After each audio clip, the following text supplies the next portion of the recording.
এত বড় ভক্ত ছিল মীরা, আমাদের মতো মানুষ হয়ে জন্ম নিয়ে ভগবানকে নিজের স্বামী হিসেবে পেয়েছিল। তাই সেই মীরাবাইয়ের রচিত এই ভজন, এই যে শ্যামরত্ন, সারাদিন ধরে আপনারা কীর্তন শ্রবণ করছেন, হরিনাম শ্রবণ করছেন। ওমা, কিছু পেয়েছো? কীর্তন শুনে কিছু পেয়েছো? বলে, মা গো কি আর পেলাম, তুমি তো কাল সকালেই পেয়ে চলে যাবে। আমরা কি পেলাম? তোমরাও পেয়েছো, আমার থেকে অনেক বেশি পেয়েছো। কি পেয়েছো জানো? দেখুন মীরাবাই বলছে, পাयो जी मैंने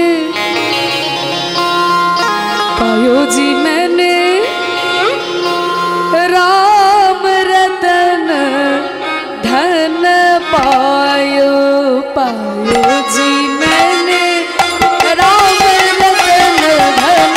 हरि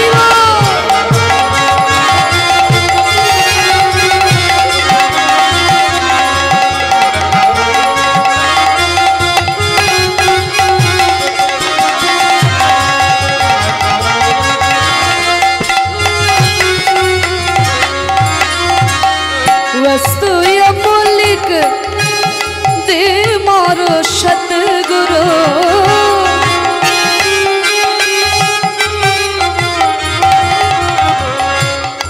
वस्तु अमूलिक दी मारो सतगुरु।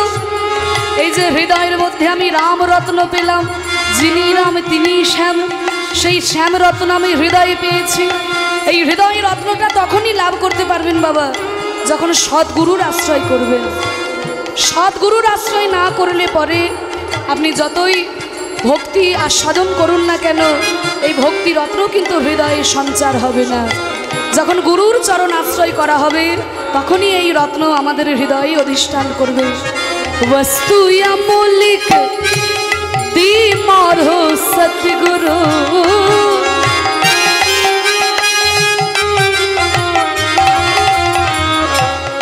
कृपा कर कृपा कर अपनायो, पायो जी मैंने राम रतन धन पायो। बोलो धनी।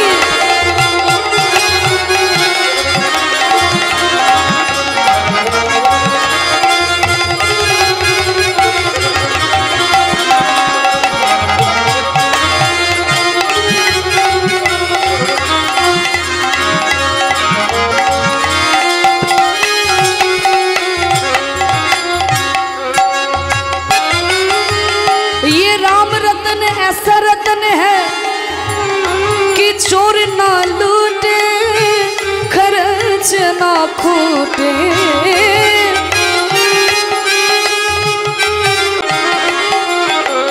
এই রাম রত্ন হলো এমন রত্ন যেটা চোরে চুরি করতে পারে না। হরি বল। বাড়িতে যদি আপনাদের কোনো রত্ন থাকে, হিরে মানিক্য চুনি পান্না, চুরি হয়ে যেতেই পারে, তাই না? কিন্তু এই যে কীর্তন শ্রবণ করছেন 4-5 দিন ধরে একভাবে নাম সংকীর্তন, তারপরে লীলা কীর্তন, এই যে হৃদয়ে আপনাদের ভক্তি রত্ন সঞ্চার হলো, এইটা কিন্তু কেউ চুরি করতে পারবে না। তাই বলছে রাম রতন, ये रतन ऐसा रतन है कि चोर ना लूटे और खर्च ना खोटे।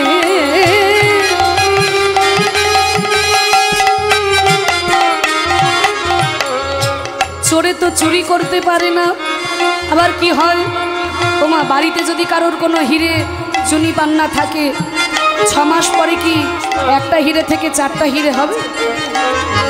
বাড়িতে আপনি যদি সিন্ধুকে রাখেন, মণিমানব কি আপনার বেড়ে যাবে?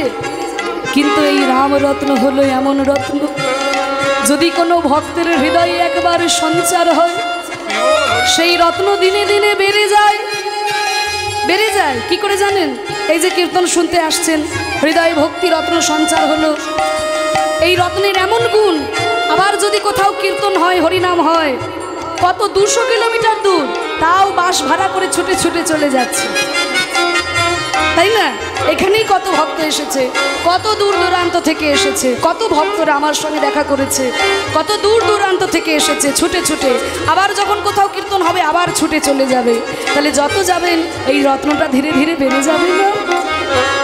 ये चोर ना लूटे और खर्च ना खोटे,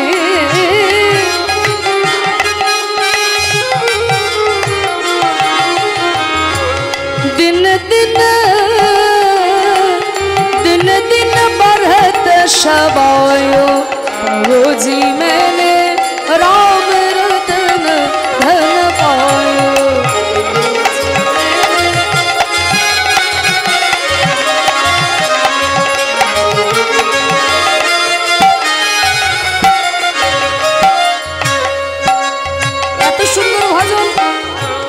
এই ভজনটি লিখেছে মীরাবাই। এত বড় ভক্ত ছিল, আমাদের মতো মানুষ হয়ে জন্ম নিয়ে নিজেকে ভগবানকে নিজের স্বামী হিসাবে পেয়েছিল। সেই মীরা লিখছেন এই ভজনটি। মীরা কে প্রভু গিরিধর নাগর,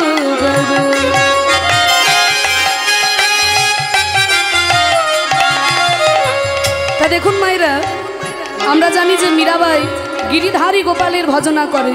প্রত্যেকটা ভজনেই দেখবেন মীরা কে প্রভু গিরিধর নাগর। তাহলে গিরিধারীর ভজনা করতো মীরা, রামের ভজন কেন লিখলেন? রামের ভজন এটা কেন রচনা করেছেন?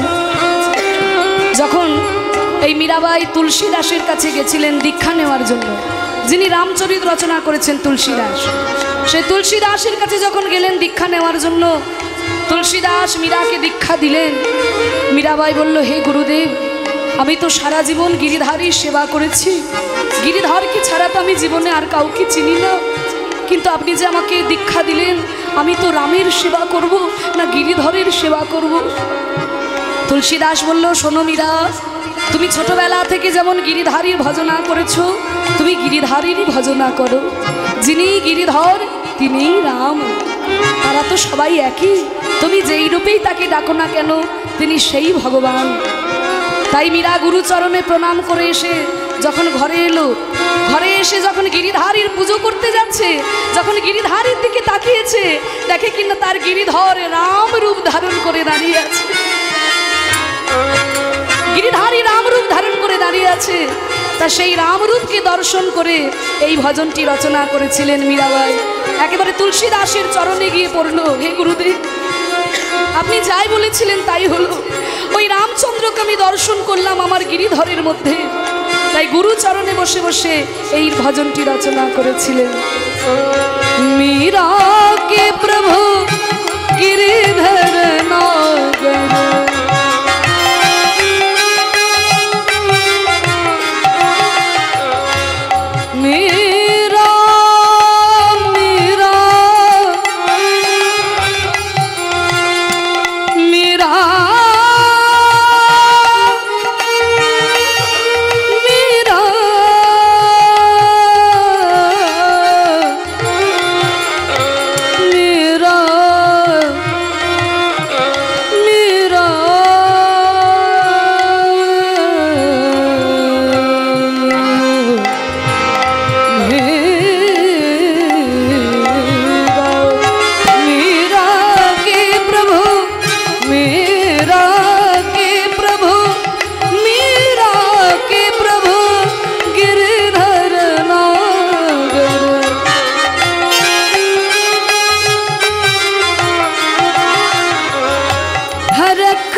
कुसुम सरोवर बंसी बट में जय राधे राधे हरि राधे राधे राधे श्री राधे राधे राधे जय राधे राधे राधे राधे राधे राधे राधे वृंदावन धाम की राधा रानी की गोस्वामी वृंदों की अवन अवन गुरु महाराज की हरि नाम संकीर्तन की